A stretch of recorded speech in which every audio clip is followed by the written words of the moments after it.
이재용 그 부회장 영장요. 이게 이제 1차 기각됐었거든요. 이거 좀 쉽게 설명해 주세요. 왜 기각됐다고 보십니까, 당시?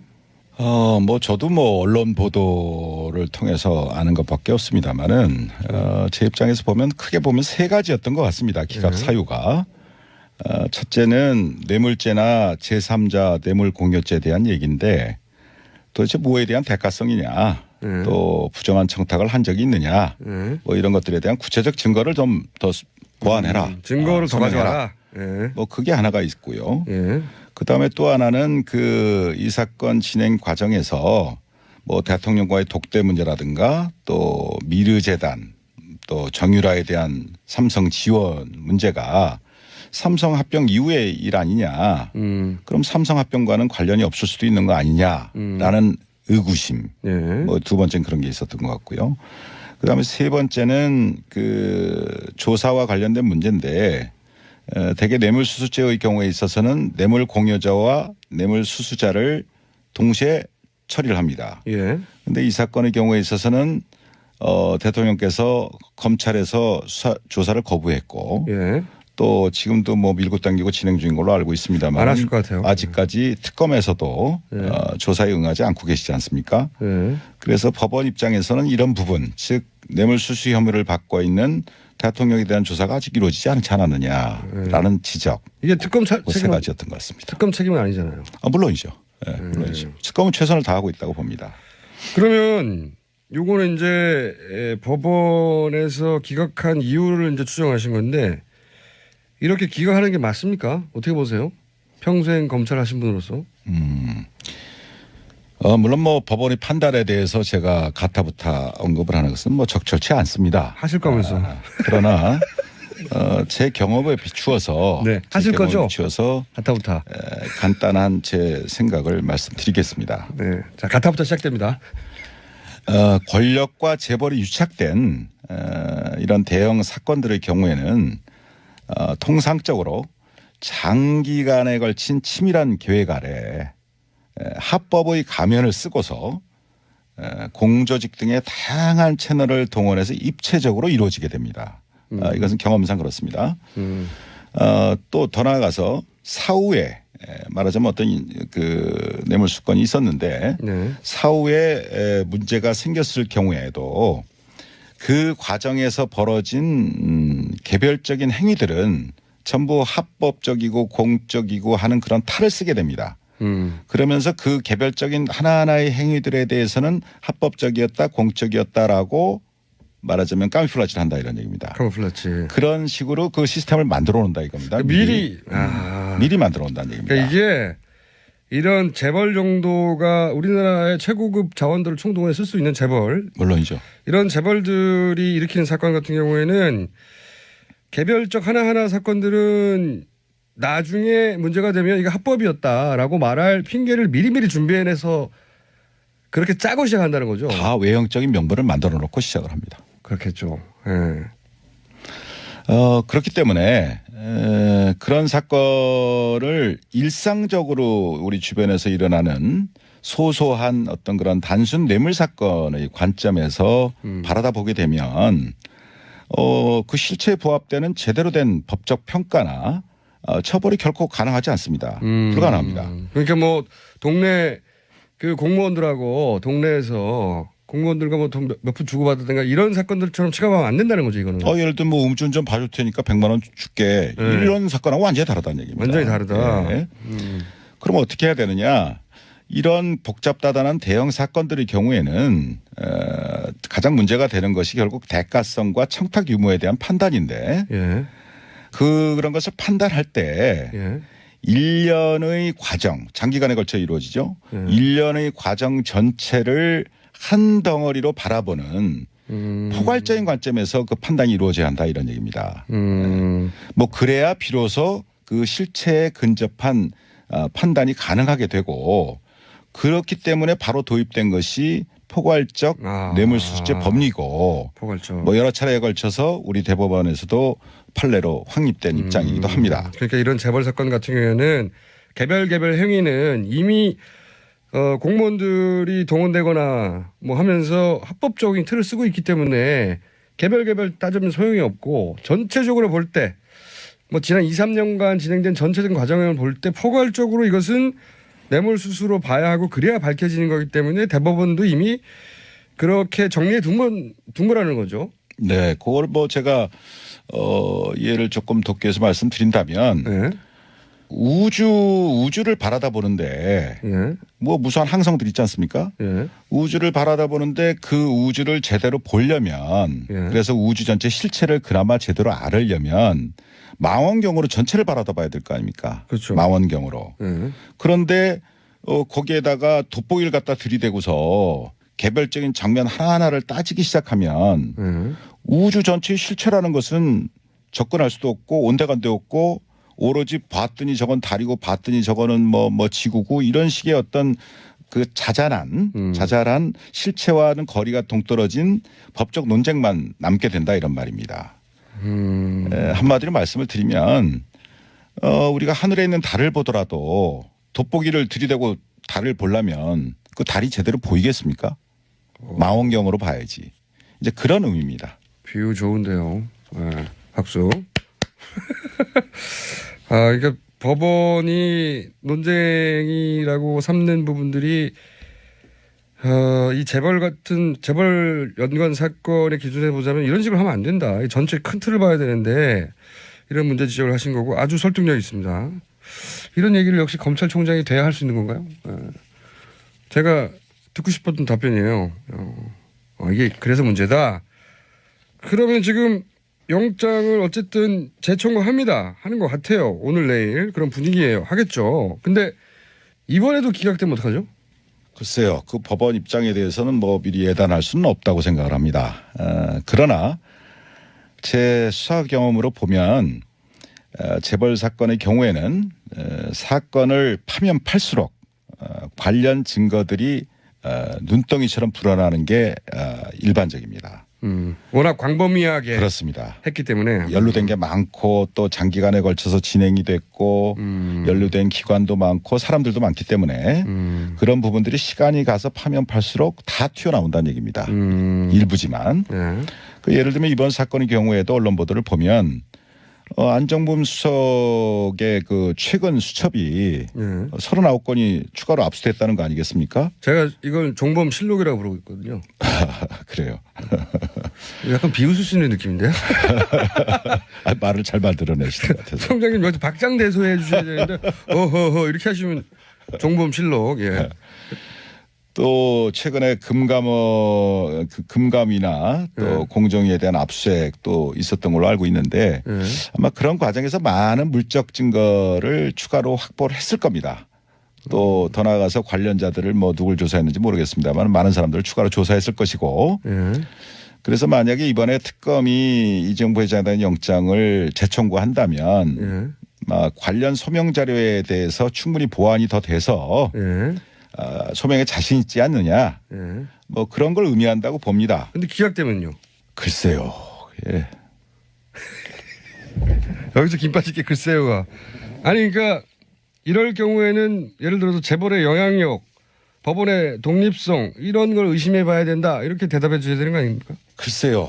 뭐 기각이 될지 안 될지 모릅니다만은 만에 하나 기각이 된다면 그거는 이재용 부회장 본인이나 삼성 그리고 나아가서 국가 경제에도 썩 좋은 영향을 미치라고 생각되지 않습니다. 아니 결과 말고 왜 기각됐냐.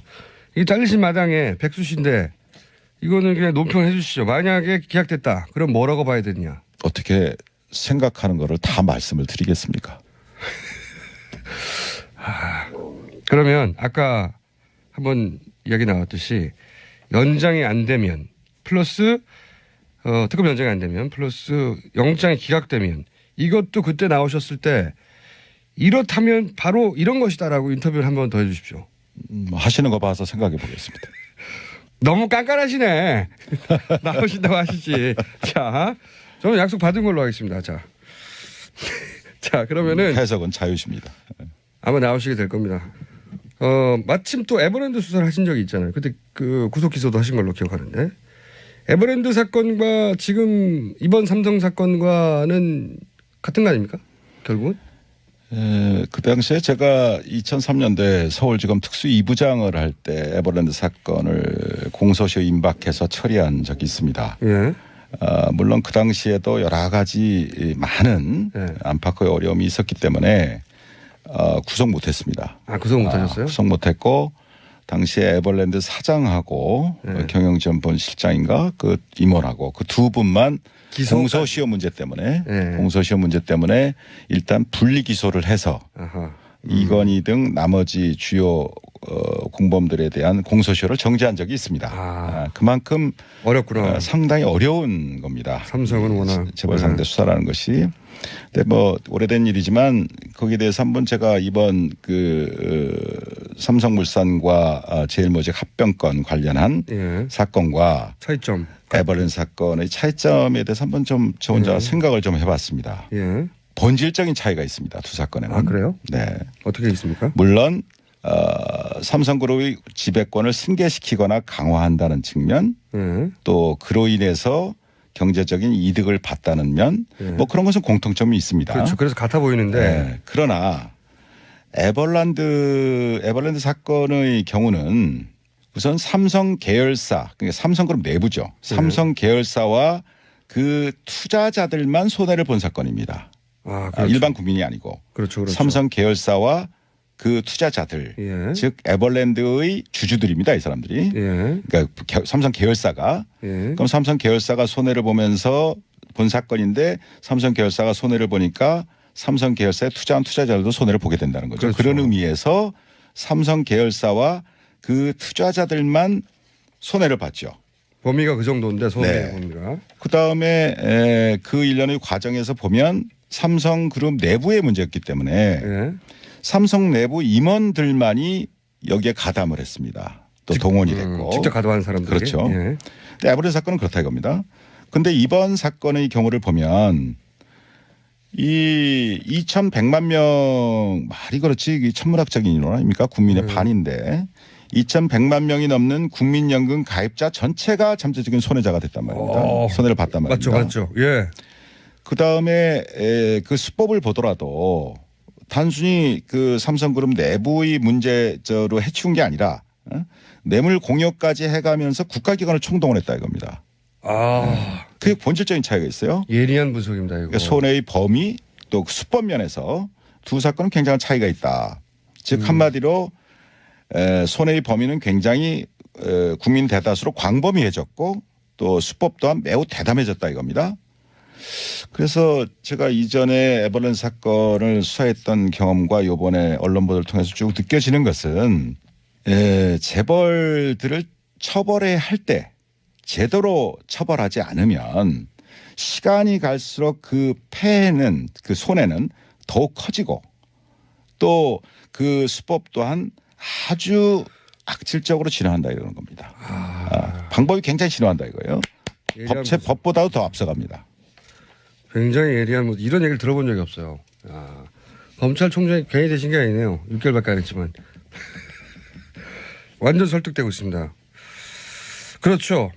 더 대담해지고 더 악질적으로 변했어요. 그런데 이번에도 틀림없이 얘기 나올 텐데 이 재벌 총수 구속하면은 국가 경제 악영향이 있다 이러면서 이제 구속하지 말라고 그러잖아요. 이 부분은 직접 재벌 총수를 구속시켜본 경험이 있는 분으로서 어떻게 생각하십니까? 네, 제가 경험한 바에 의하면 뭐 저는 이제 정몽구 회장을 그때 직접 중수부에서 구속을 한 적이 있고 뭐 최태원, 뭐 김승연 회장 이런 분들은 이제 예하청에서 구속할 때 제가 지휘라인에 있고 그랬습니다마는 그 재벌 총수를 구속을 할 때마다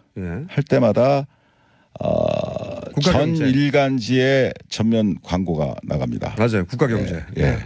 그러면서 거기서 국가경제가 항상 나오고 그다음에 우리 총수가 구속이 되면 기업 가치가 하락하고 또 대실러다가 추락돼서 그 회사는 물론이고 국가경제도 어려워진다. 협박이죠. 협박. 뭐 이런 식의 기사와 광고가 횡행합니다. 지금도 삼성 이재용 부회장 얘기할 때 종편에서는 끊임없이 그 논리를 갖다 대요. 그렇습니다.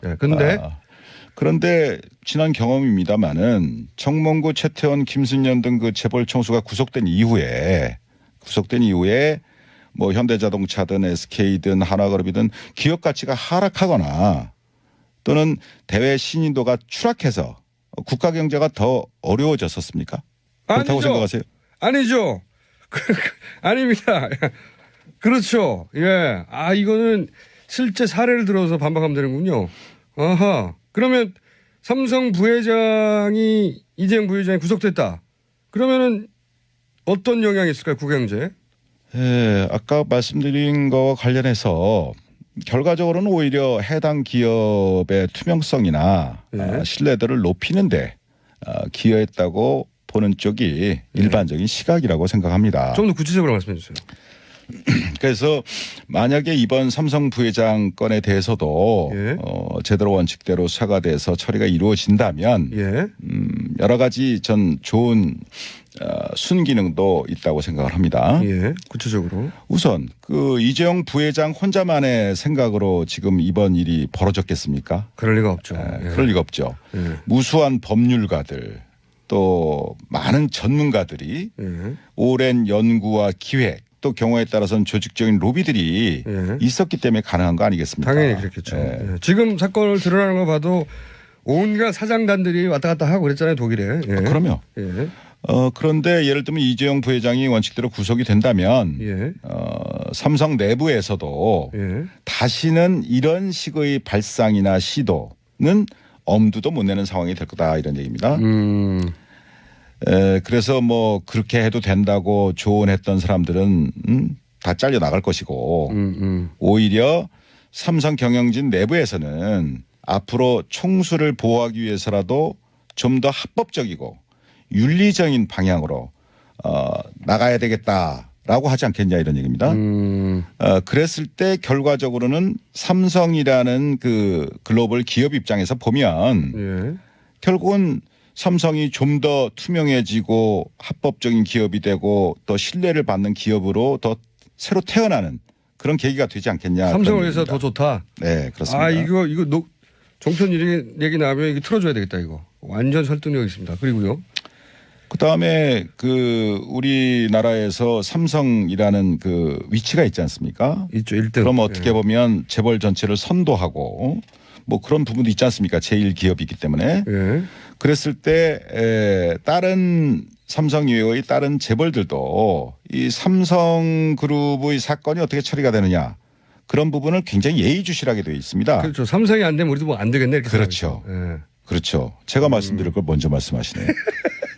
그래서 이재용 부회장의 구속은 우리나라 재벌들 나머지 재벌들 전체에게도 큰 시그널을 보낸다 이겁니다. 정경유착은 삼성 부회장 한 사람 구속으로 해결될 수도 있겠네요 이게. 제가 볼 땐 그럴 수도 있습니다. 그래서 결국은 거기서 가장 큰 시그널이라는 것은 무엇이냐면은 아무리 경제 권력이 강하다 하더라도 합법 경영을 하지 않으면 예외 없이 총수가 구속될 수 있다. 그렇죠. 라는 시그널을 보낸다는 얘기입니다. 그것만 되면 돼요. 그러면 그것이 바로 무엇이냐. 지금 국민들이 그렇게 갈망하고 있는 재벌 개혁의 출발점이 된다 이런 얘기입니다. 마구 설득되고 있습니다. 총장님이 왜 총장님이 되셨는지 알겠고요. 그리고 왜 잘렸는지도 알겠어요. 잘린 얘기는 안 하셨으면 좋겠습니다. 이런 생각을 하시니까 잘리죠. 자, 이제 마지막 주제입니다. 마지막 주제 황교안 대행이 이제 저는 특검 연장을 안 할 것 같은데 자, 이 부분을 한번 짚어보겠습니다. 안 하겠죠? 만약에 황 대행께서 국민 대다수의 뜻과 달리 연장을 일방적으로 거부해버려서 특검 수사를 중단시킨다면 결국은 이러한 최순실 국정농단 사태에 대한 수사 의지가 없다는 것을 스스로 증명한 거 아니겠습니까? 지금 안 해줄 것 같은데 그 말씀을 좀 제 나름대로 해석을 하면 특검 연장을 안 해주면 수사 의지가 없는 거다. 안 할 것 같은데 안 한다면 이유가 뭘까요? 다 아시다시피 그 황교안 대행 역시 국민 대다수 분들이 이번 국정농단 사태의 공동 책임자 중에 한 사람 아니냐라는 그 의혹을 제기하고 있지 않습니까? 그런 의혹은 이 정부 들어와서 뭐 법무부 장관을 오래 하셨고 또 총리를 계속 하셨고 이젠 대행까지 하고 있고. 그 과정에서 이런 농단 사태가 다 벌어졌지 않습니까? 다 벌어졌어요. 그 말씀은 특검 연장을 안 하면 자기 책임이 드러날까 봐 안 하는 거다? 결국은 수사를 계속해야 하는 특검에서 수사를 계속해야 하는 상황에서 연장을 안 해줘서 수사를 갑자기 멈추게 한다면 이러한 국민들로부터 받고 있는 본인 연루 의혹에 대해서 해소시킬 수 있는 기회를 스스로 놓치는 것이다라고 생각을 합니다. 그러니까 논리적으로 보자면 본인이 연루되지 않았다면 털 기회인데 그걸 연장 안 하는 걸 보면 본인이 연루된 거 아니냐. 라는 의혹이 또 제기될 수도 있다는 얘기입니다. 예. 네. 그런 의혹이 제기될 수 있는 수준이 아니라 그런 거 아닌가요? 본인이 연루된 게 나올까 봐 특검 연장을 안 한다. 이렇게. 뭐 제가 전직 총장으로서 그런 말씀드리는 건 적절치 않다고 보는데요. 네. 어쨌든 특검을 연장해서라도 본인의 국민들적 의혹을 해소시키는 것이 황교안 대행 본인에게도 좋을 것이다. 또 그것이 국민들이 바라는 바일 것이다. 라는 게 제 의견입니다. 살짝 약간만 삐딱하게 보면 이게 협박처럼 들려요.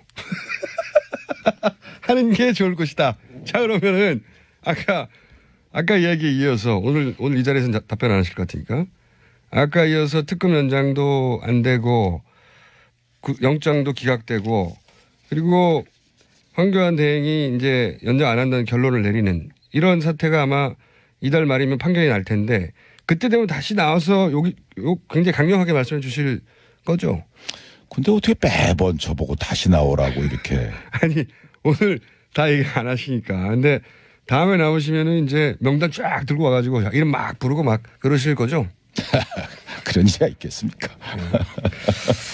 들어봅시다. 자, 다음에 나오시면 다음 한번 예약해놓고 자 마지막으로 이 얘기 해야 되겠네요. 황교안 대행 이런 말 했어요. 윤석열 검사 자천에 대해서 이제 언론에서도 그렇고 저도 그렇게 알고 있었는데 그리고 사실 총장님이 날아가신 것도 이 댓글 수사를 청와대 의지하고는 다르게 너무 강력하게 밀어붙이다가 날아간 걸로 알고 있는데 황교안 대행이 최근에 한마디 했어요. 윤석열 검사가 자천된 것은 댓글 수사와는 상관이 없고 종합적으로 볼 때 자질의 문제가 있어서 자천된 거다. 이런 식으로 말했단 말이죠. 여기에 대해서는 당시 댓글 수사를 총지휘하셨던 검찰총장이고 그리고 그로 인해서 자천됐다고 알려진 윤 검사에 대해서 이 황교안 대행의 논평에 대해서 한마디 하셔야 될 것 같은데요. 제가 그 국회 대정부 질의 과정에서 황 대행께서 그렇게 답변하시는 기사를 하셨다는 보도를 보고 누가 누구를 평가하나.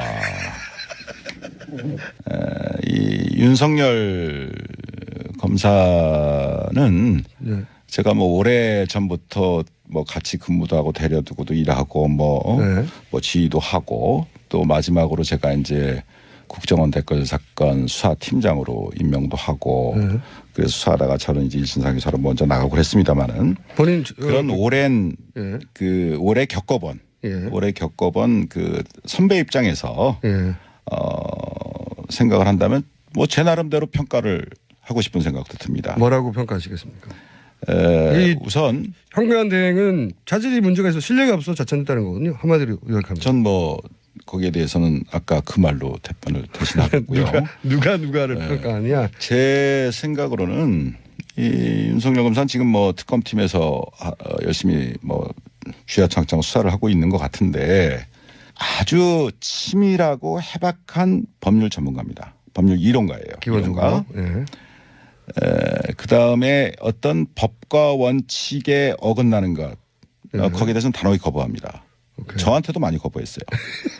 그러면 어떤 이 검찰이라는 것이 상명하복 조직인데 거기서 상사의 말이 틀리다고 그래서 거기에 대해서 거부를 하고 대들고 자기 소신을 편다는 것은 정말 그건 대단한 용기가 필요한 겁니다. 바깥에서 보시는 것보다도 더. 그래서 거기에는 분명히 자기 희생적인 자기 헌신적인 용기가 없으면 불가능한 겁니다. 근데 이 윤석열 검사 같은 경우는 제가 겪은 바에 의하면 자기 헌신적인 용기를 갖고 있어요.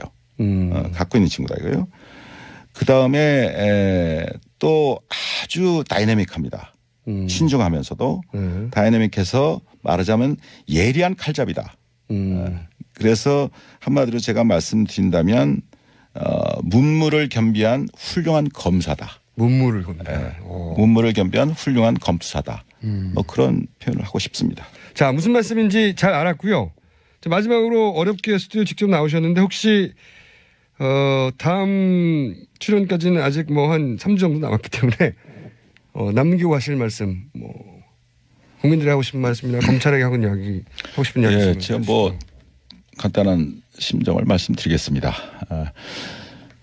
대한민국 검찰은 2,000명이 넘는 검사를 포함해서 10,000명이 넘는 방대한 수사 인력을 가진 강력한 수사기관입니다.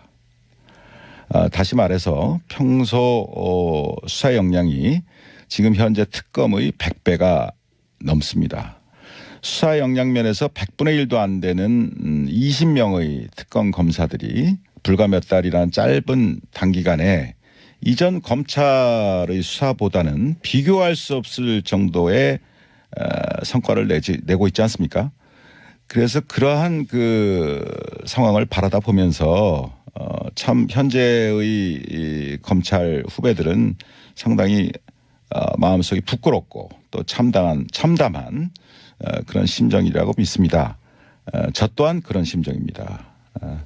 그래서 이번 특검을 보면서